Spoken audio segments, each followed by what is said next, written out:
بسم اللہ الرحمن الرحیم۔ اللہ پاک نے قرآن میں فرمایا ہے کہ اور تم مجھے ویسا ہی پاؤ گے جیسا میرا گمان کرو گے۔ یہ ہم سب پڑھتے ہیں مگر سمجھتے نہیں۔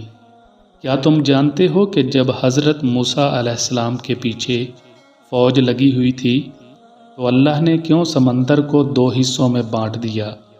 کیا تم جانتے ہو کہ جب حضرت ابراہیم علیہ السلام کو آگ میں جانے کا حکم دیا گیا تو اس نے کیوں اس آگ کو ٹھنڈا کر دیا؟ کیا تم جانتے ہو کہ اس نے حضرت یوسف علیہ السلام کو کیوں کنویں میں پالا؟ کیا تم جانتے ہو کہ اس نے حضرت ہاجرہ کو صحرا کے درمیان میں زمزم کیوں دیا؟ کیوں اس نے حضرت یونس علیہ السلام کو مچھلی کے پیٹ میں محفوظ رکھا؟ کیوں اس نے زکریا علیہ السلام کو عمر کے آخری حصے میں پہلی اولاد سے نوازا؟ جانتے ہو ان سب میں صرف ایک چیز مشابہت تھی، یقین، اللہ پر یقین۔ صرف اس لیے کہ ان سب نے ہمت نہیں ہاری، انہوں نے یقین رکھا کہ اللہ راستہ نکالے گا، اور دیکھو پھر کہ اللہ نے راستہ نکالا۔ وہ سب اس پر یقین رکھ کر آگے بڑھتے رہے، اور دیکھو اس رب نے بھی ان کو مایوس نہیں کیا۔ اور توکل تو یہی ہے کہ راستہ نہ ہو اور تم کہو کہ اللہ راستہ بنانے والا ہے۔ جب تم اس کا اچھا گمان کرو گے تو تم یقیناً اچھائی پاؤ گے، اور پھر دیکھو راہیں وہاں سے نکلیں گی جہاں تمہارا وہم و گمان بھی نہیں جا سکتا۔ زندگی اتنی گمسم کیوں ہے؟ کبھی کبھی انسان اپنی ذات سے تنگ آ جائے، اسے اپنا وجود ہی کائنات پر بوجھ محسوس ہونے لگتا ہے۔ ایسے میں کوئی خوشی کوئی دکھ متاثر نہیں کرتا۔ آنکھیں خشک صحرا بن کر ویران ہو جاتی ہیں، سوچ کے دریچوں پر جیسے قفل پڑ جاتے ہیں۔ دل کسی پرانے کھنڈر کی طرح ہو جاتا ہے۔ وقت گویا صحرا کی تپتی ریت پر راکھ رگڑتا ہے۔ انسان کا حال اس ضدی بچی کی مانند ہو جاتا ہے جو پرانے کھلونوں سے کسی طور پر نہیں بہلتا، بلکہ ہر اس شے کے اصول پر بضد رہتا ہے جو اس کی پہنچ میں نہیں ہوتی۔ اور ایسے میں ہم جیسے لوگ کئی باتوں کو دفن کر کے آدھی رات کی خاموشی سنا کرتے ہیں۔ لب خاموش رہتے ہیں، آنکھیں اجاڑ ہیں، مگر دل کا بوجھ کافی ہے۔ اور ان سب کے بیچ ایک نیا دکھ، نئے دن کا آغاز۔ زندگی کس موڑ پر لا کھڑا کرے گی کوئی خبر نہیں۔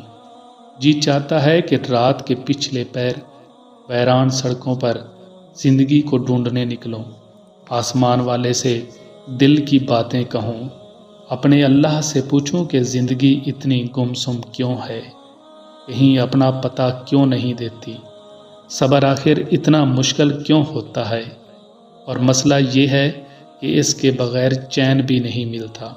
یہ سوال اکثر میں خود سے پوچھا کرتا تھا۔ پھر رفتہ رفتہ میں نے زندگی کو سمجھنا شروع کر دیا تو پتہ چلا کہ زندگی تو صرف صبر کے سوا کچھ ہے ہی نہیں۔ کوئی بچھڑ گیا تو صبر، کوئی روٹھ گیا تو صبر، کسی نے کردار پہ انگلی اٹھائی تو صبر، جو مانگا وہ نہ ملا تو صبر، اور کسی کا ذکر کرتے ہوئے آنکھ بھر آئے تو صبر۔ مگر صبر بس تب ہی آتا ہے جب انسان اللہ کی رضا میں راضی ہونا سیکھ لیتا ہے۔ اور جانتے ہو صبر کرنے والے کے اوپر اٹھنے والے ہر سوال کا جواب اللہ خود دیتا ہے، چاہے وہ سوال ذات پر ہو یا کردار پہ۔ اور سوچو ذرا، جس شخص نے اللہ کے ہر فیصلے پر سر جھکا لیا اور صبر کر لیا تو اسے پھر دنیا کی کون سی چیز توڑ سکتی ہے؟ بس پھر لوگوں کا ڈر ختم ہو جاتا ہے، اور ان کی باتیں دکھ نہیں دیتی، کیونکہ تب دل یہ سوچ کر مطمئن ہو چکا ہوتا ہے کہ اللہ کافی ہے، بس اللہ کافی ہے۔ صبر محبت ہے اور محبت صبر ہے۔ جس نے محبت کرنا سیکھ لیا، اس نے شاہ راہ تک کا سفر طے کر لیا۔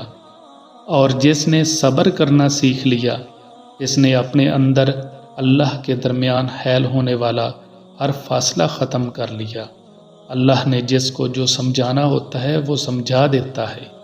زندگی کے سفر میں کبھی ایسے موڑ بھی آتے ہیں جب انسان امید اور نا امیدی کے دوراہے پر آ کھڑا ہوتا ہے۔